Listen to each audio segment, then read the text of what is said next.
What's up? Colby Sharp, 5th grade teacher in Michigan. Welcome to my channel where we try to help kids fall in love with reading. Today we're going to be talking about 5 amazing picture books. These are the 5 picture books that I'm going to be nominating for the Nerdy Book Club Awards. I think you should nominate your favorite books for the Nerdy Book Club Awards too. You can find that in the description of this video, the link to do that. Starting off with My Powerful Hair, one of the most just visually stunning and captivating books of the year. Just look at this. It's just breathtaking, and it is an Indigenous girl talking about her hair and wanting to grow out her hair and what her hair means to her and in her culture. It is just so fascinating. It is beautiful. It is also heartbreaking, talking about what was done to a lot of Native Americans, sending them to these schools and making them cut their hair and try to make them less native than they are, and try to make them more white. It's just heartbreaking, powerful. It's a fascinating book to read to young kids. I loved reading it to my 5th graders. If you haven't read My Powerful Hair, be sure to add it to your to-read list. So amazing, fantastic. Check it out.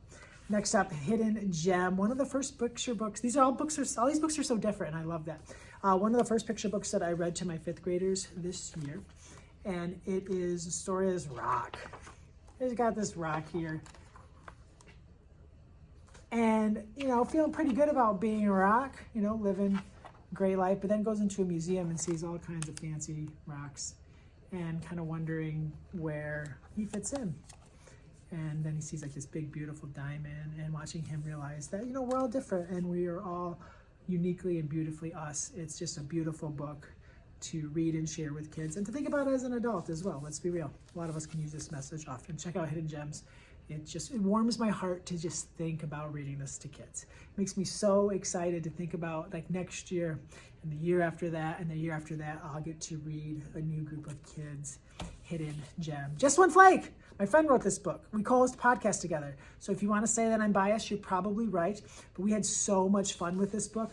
I got this book in like October, and I read it, and I'm like, this book is magical, and I love it.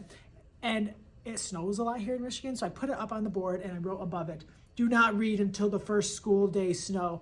I didn't say anything, and the kids were asking about it. I'm like, yeah, we're going to read that book when it snows. So obviously, as we got later into October, the kids were just getting more and more excited. And one day they came back from lunch and snow was falling during their lunch recess, and they were so excited. And we got to read Travis Younker's Just One Flake. Isn't the art so fun? I feel like this book has a real shot at being honored by the Geisel Committee, by the American Library Association. It just feels like one of those books that the Geisel Committee could get behind. Just One Flake. If you haven't read it, check it out. Check out this case. Isn't that beautiful? All right, Big. Big's probably my favorite picture book of the year. Vashti Harrison wrote this book about this girl who, when she's young, she's big, and that's cute. It's cute to be big when you are young, and everyone loves a cute baby. But as she gets a little bit older, it's not something that people are kind about, and they make her feel very small.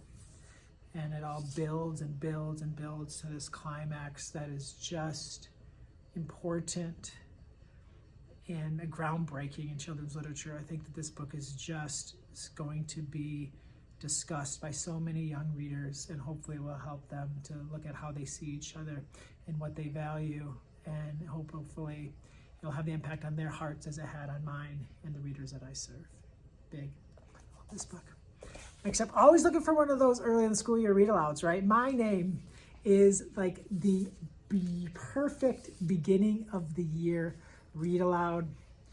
Supriya just spins a wonderful tale here about this kid who is going to school and worried about people saying his name correctly. It causes some anxiety, and he's worried about it. And one thing that I love so much, I didn't even realize it the first time I read it, they never say like what his name is. It's just name. And I think that's so interesting, and I think it'll help so many kids relate to it. And there's another one, like all of these books are books that I'll read all the years to kids. And isn't that great? Like, you know, you have something special in a picture book when you can't imagine teaching without it, when you can't imagine a group of kids that you don't share it with. Really proud of, what am I proud of? I didn't write any of these books. I'm just proud to be a teacher that gets to share great books. That's what I'm proud of. I'm proud that I share books like this with my students and the conversations that we have and we're able to have because of great books. So those are the 5 books that I'm nominating for the Nerdy Book Club list. I hope you found something great. I'll put videos to my, a video of my favorite middle grade and favorite graphic novels up here. Hopefully you can find something awesome to add to your to-read list. Thank you so much for tuning in. My name is Colby Sharp. I hope you have an awesome-tastic day.